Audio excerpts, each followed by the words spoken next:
Olá, vamos dar sequência à leitura da vida de Santa Rita de Cássia. Nós paramos no capítulo 4, a camisa ensanguentada. Antes de darmos sequência, eu te convido a um Pai Nosso. Pai nosso que estais nos céus, santificado seja o vosso nome. Venha a nós o vosso reino, seja feita a vossa vontade, assim na terra como no céu. O pão nosso de cada dia nos dai hoje. Perdoai as nossas ofensas, assim como nós perdoamos a quem nos tem ofendido. Não nos deixeis cair em tentação, mas livrai-nos do mal. Amém. Ave Maria, cheia de graça, o Senhor é convosco. Bendita sois vós entre as mulheres, e bendito é o fruto do vosso ventre, Jesus. Santa Maria, Mãe de Deus, roga a Deus por nós, pecadores, agora e na hora de nossa morte. Amém. Glória ao Pai, ao Filho e ao Espírito Santo, como era no princípio, agora e sempre, por todos os séculos dos séculos. Amém. Glorioso São José, modelos dos que se dedicam ao trabalho, obtende-me a graça de trabalhar com espírito de penitência para expiação dos meus numerosos pecados, de trabalhar com consciência, pondo o culto do dever acima de minhas inclinações, de trabalhar com recolhimento e alegria, olhando como uma honra empregar e desenvolver pelo trabalho os dons recebidos de Deus, de trabalhar com ordem, paz, moderação e paciência, sem nunca recuar perante o cansaço e as dificuldades, de trabalhar sobretudo com pureza de intenção, com desapego de mim mesma, tendo sempre diante dos olhos a morte e a conta de que deverei dar, do tempo perdido, dos talentos inutilizados, do bem omitido e da vã complacência nos sucessos, tão funesta obra de Deus. Tudo por Jesus, tudo por Maria. Tudo a vossa imitação, ó patriarca São José. Tal será a minha divisa na vida e na morte. Amém. A camisa ensanguentada. Um pouco por vez. Ao lado de uma esposa compreensiva e doce como Rita, Paulo começou a mudar. Abandonou os velhos companheiros do partido de gibelinos, tornou-se mais atento e mais dedicado no relacionamento à mulher, mais interessado e compreensivo para com os filhos. Desde que Paulo havia mudado, para Rita tudo havia também se tornado mais harmonioso. E os dias transcorriam com rapidez. O próprio afã de educar os dois gêmeos, um tanto vivazes, desaparecia com o terno abraço do marido que regressava de seus compromissos como comerciante ou do trabalho do moinho. Já se haviam passado 18 anos do seu casamento e Rita não desejava outra coisa senão revê-lo e permanecer com ele, escutando de sua própria voz o relato da jornada decorrida à descrição das pessoas que havia encontrado, dos lugares que havia visitado, as incumbências que havia conseguido executar. Paulo interrompia muitas vezes seu relato para pedir a Rita algum parecer, para receber algum conselho que comprovava sempre útil. Não era fácil encontrar tanta sabedoria em uma jovem esposa de apenas 30 anos. Paulo, todavia, mantinha em segredo uma única coisa: a surpresa que pretendia trazer-lhe ao retornar. Às vezes era um recipiente contendo especiarias raras, pimenta branca e negra, gengibre, flores de canela, alcaravia, cravinhos, noz moscada, cardamomo, macis, cominho, aloés, açafrão, com as quais posteriormente Rita organizava uma bela exposição na grande cozinha. Outras vezes, uma peça de tecidos veronenses, florentinos ou transmontanos, tecidos gúbio, de camerino ou de nórcia, adequados para um vestido ou para um manto, que Paulo encontrava nas guarnecidas lojas de Cássia ou nas cidades às quais se dirigia para os seus negócios. Outras vezes ainda, durante a estação apropriada, um feixe de rosas que Rita preferia a qualquer outro presente. Naquele dia, como em muitos outros, Paulo havia levantado bem cedo para empreender sua jornada de trabalho Rita o havia precedido, preparando-lhe o café da manhã e organizando a pasta para sua viagem. Entretanto, sentia dentro de si que aquele dia seria diferente de todos os outros. A urgência em encarar de improviso uma viagem não programada, da qual, por outro lado, Paulo lhe havia falado na noite anterior, tinha impedido de dormir durante toda a noite. Não é possível mesmo evitar este encontro? O tempo hoje não promete nada de bom. Lá fora já está chovendo, disse Rita. Não posso, apressou-se a responder Paulo. Poderia, pelo menos, transferir para outro dia? Acrescentou Rita, na tentativa de dissuadir o marido de partir com um tempo tão inclemente. Não posso mais ficar parado. Agora sabem como eu penso. Este encontro será último e servirá para esclarecer tudo. Não tenho mais nada a dividir com eles e não temos mais nada a nos dizer, afirmou Paulo em tom resoluto. Espere pelo menos que pare de chover, insistiu docemente Rita. Ao contrário, é melhor que me despache rapidamente. Parto antes e antes retorno. Não se preocupe, correrá tudo bem. Assim dizendo, Paulo abraçou ternamente a mulher. Naquele dia, a despedida foi mais prolongada do que de costume. Rita sentia que seu esposo já estava em ritmo de mudança. Sentia que ele se tornava cada dia melhor, dedicado, interessado, atento à educação dos filhos. Quando Paulo abriu a porta, ela o seguiu por um breve trecho no caminho. Suas últimas recomendações perderam-se no ar da manhã enquanto Paulo deixava Rocaporena em direção a Cássia. Aqueles não eram tempos para ficar tranquilo quando se empreendia uma viagem. Para quem tivesse que permanecer fora um dia inteiro ou ao longo dos diversos dias por estradas desertas, ou tivesse que atravessar lugares intransitáveis e solitários, o risco de ser assaltado por bandidos ou de cair em alguma emboscada tramada por inimigos políticos era muito alto. A prudência aconselhava partir bem armados, mas Paulo já havia algum tempo havia renunciado a levar consigo qualquer arma.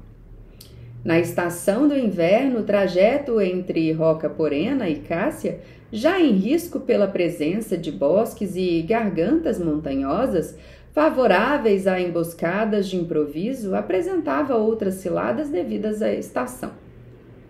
O perigo maior provinha da travessia da torrente Corno.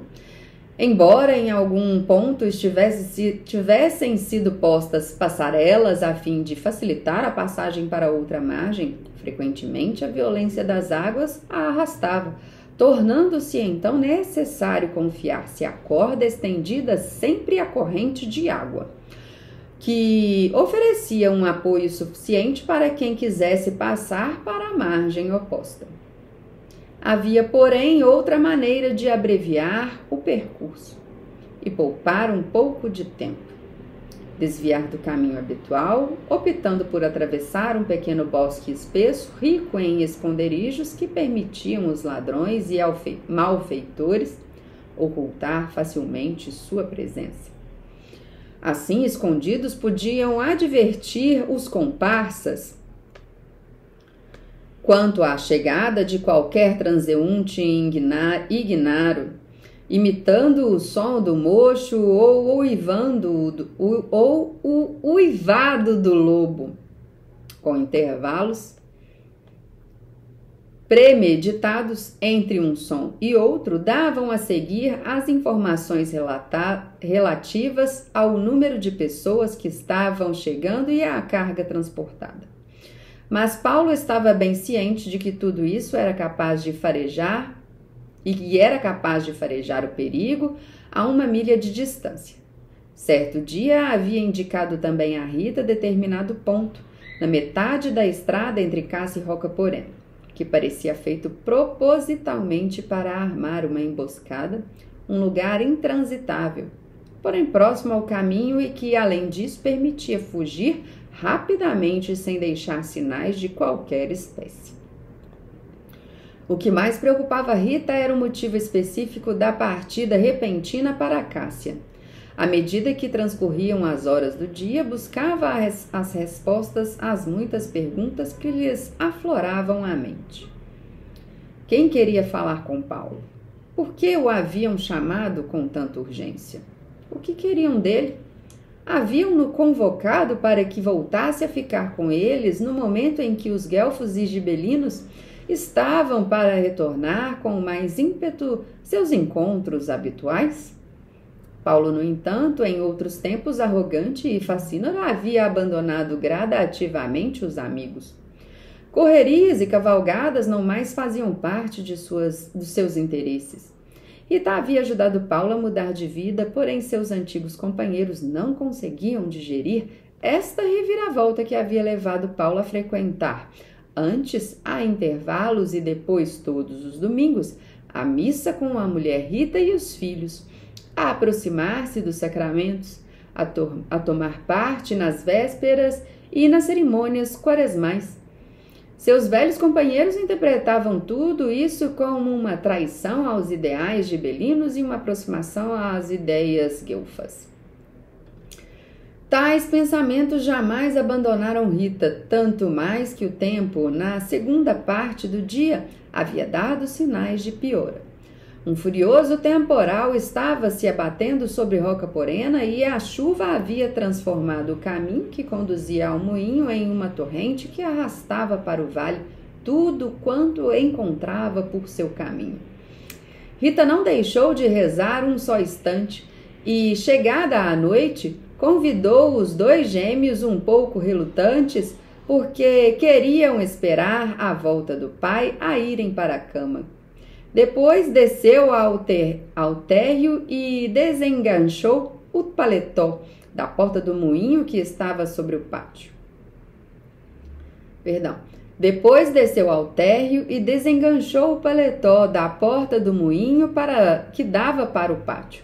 Fazia sempre assim, de modo a permitir ao marido, em caso de mau tempo, entrar sem ter que esperar que ela descesse para abrir-lhe.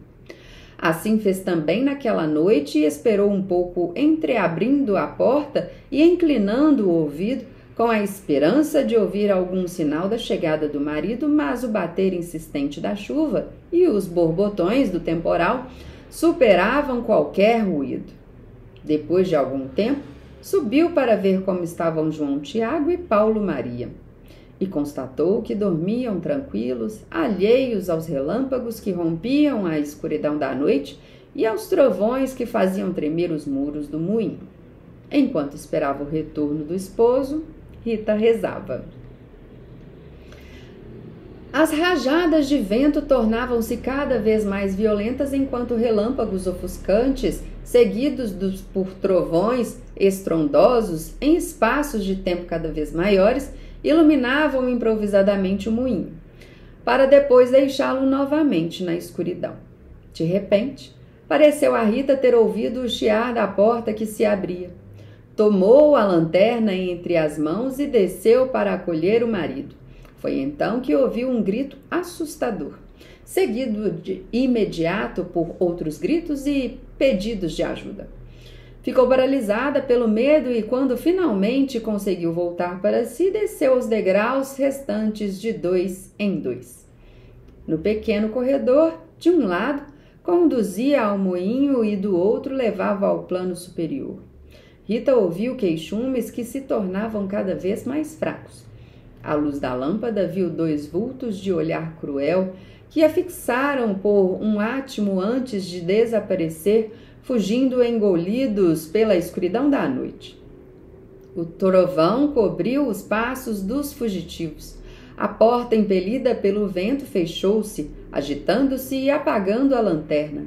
Tateando, Rita conseguiu alcançar o marido revirado sob o chão e, quando acendeu novamente a lanterna, se deu conta de que o caminho terreno de Paulo estava para ser concluído. Encostou seu rosto ao do esposo, apertou as mãos dele entre as suas e acolheu suas últimas palavras que falaram de perdão. Depois permaneceu ali, petrificada ao lado daquele corpo que já sem vida. Subitamente seu pensamento correu para os filhos que estavam dormindo tranquilos, e se tivessem acordado e descessem para esperar a volta do pai, como teriam reagido diante daquela cena? O desejo de vingança não teria porventura encontrado isca naquela camisa ensanguentada que cobria o corpo do pai? Rita decidiu então poupar aos filhos aquela visão e escondeu às pressas a camisa ensanguentada. Lavou, recompôs e revestiu aquele corpo dilacerado. Depois apoiou a cabeça sobre o corpo do marido e permaneceu ali, rezando. Rita tinha perdido o marido precisamente quando ele estava dando os primeiros passos no caminho do amor. Com a cabeça apoiada sobre o peito de Paulo, Rita não se cansou de pedir a Deus que a ajudasse a superar a difícil prova. Assim a encontraram os filhos ao alvorecer. Bom, marcante essa parte da história, né? Finalizamos o capítulo 4 e o quanto uma mulher virtuosa é capaz de fazer para proteger os filhos e para honrar o marido. Capítulo 5 será preparativos para a cavalgada. Eu te vejo no próximo vídeo. Até daqui a pouco.